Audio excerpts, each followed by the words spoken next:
À un certain moment de la vie, j'ai commencé à croire que tous ceux qui sont en diaspora sont bien. Quand je demande de l'aide à quelqu'un qui est au diaspora qui ne m'aide pas, quel que soit le pays où la personne se réside, aux États-Unis, au Canada, en Chine, en France, je me disais qu'il devait forcément m'aider car il est mieux placé que moi, il est bien, il a de l'argent, il ne souffre pas. Mais en réalité, depuis quand même j'ai immigré aux USA, j'ai compris que les choses ne marchaient pas ainsi. Sincèrement, je demande pardon à Dieu de m'avoir fait penser à ce genre de choses. Parce que je me dis, si je savais vraiment ce que ces personnes traversaient ici, je n'allais pas penser du mal à eux. Je lui demande à ce que la personne t'aide, à ce que la personne te finance, la personne te dit qu'il n'a pas. Tu commences à croire que non, c'est parce que juste ne veut pas t'aider. Alors qu'en réalité, les choses ne marchent pas ainsi. Le vrai souci est que quand tu es ici, il y a beaucoup de choses qui t'attendent. Si je fais cette vidéo, je suis en train de m'adresser à ceux qui se préparent pour venir aux USA, au Canada, en Chine, en France. Étant immigrant, c'est pas facile. L'Afrique est beau, l'Afrique, certes, on n'a pas de la main-d'œuvre qualifiée, on n'a pas de l'emploi, on souffre. Mais quand tu viens ici, tu as de l'emploi, tu as de l'argent, mais en réalité, combien tu gagnes? Ce que tu gagnes, sincèrement, c'est juste pour te couvrir.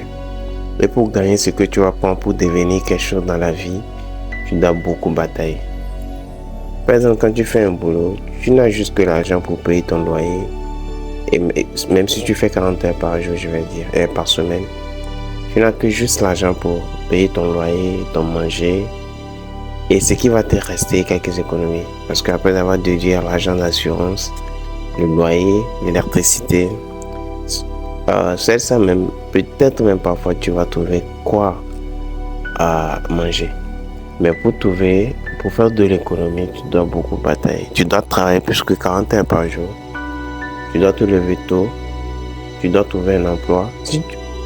Et la plupart d'Africains qui arrivent au diaspora, très souvent ne sont pas allés loin dans les études. Donc, tu es obligé de faire tes études. Imagine si tu fais tes études, par exemple, aux USA. Tu es là à payer encore doublement. Tu paies pour ton étude.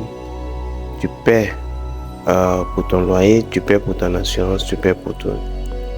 Et je vous jure, c'est pas facile. Ce n'est pas du tout facile. Bien qu'on le croit très souvent que c'est facile, mais quand quelqu'un qui est ici essaie de vous aider, essaie de vous apporter un peu d'aide, soyez reconnaissant. J'aurais aimé que tout le monde qui rêve de vivre ou de s'épanouir au diaspora, j'aurais aimé que vous obteniez vos visas et vous arrivez. En ce moment, vous allez croire, vous allez voir de vous-même que c'est pas facile.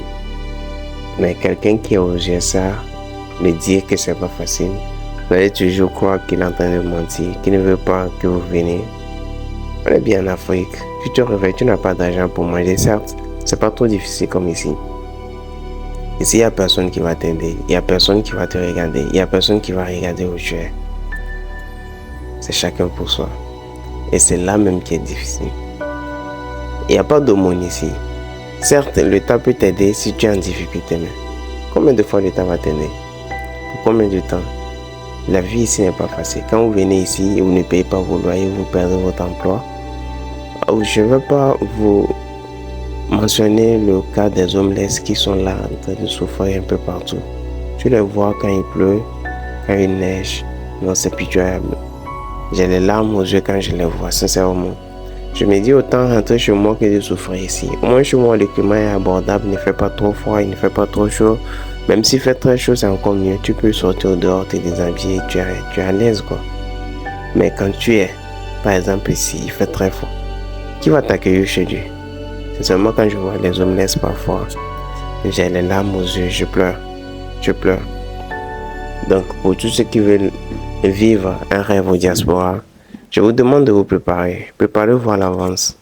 Ne soyez pas des paresseux. Dites-vous quand vous venez ici, c'est pour travailler. C'est pour travailler dur, pour vous réaliser. Si tu veux aller à l'école, dis-toi que tu dois travailler doublement. Tu dois travailler pour pouvoir payer tes études, ton loyer, ta bouffe, ton assurance et tout. Ouais.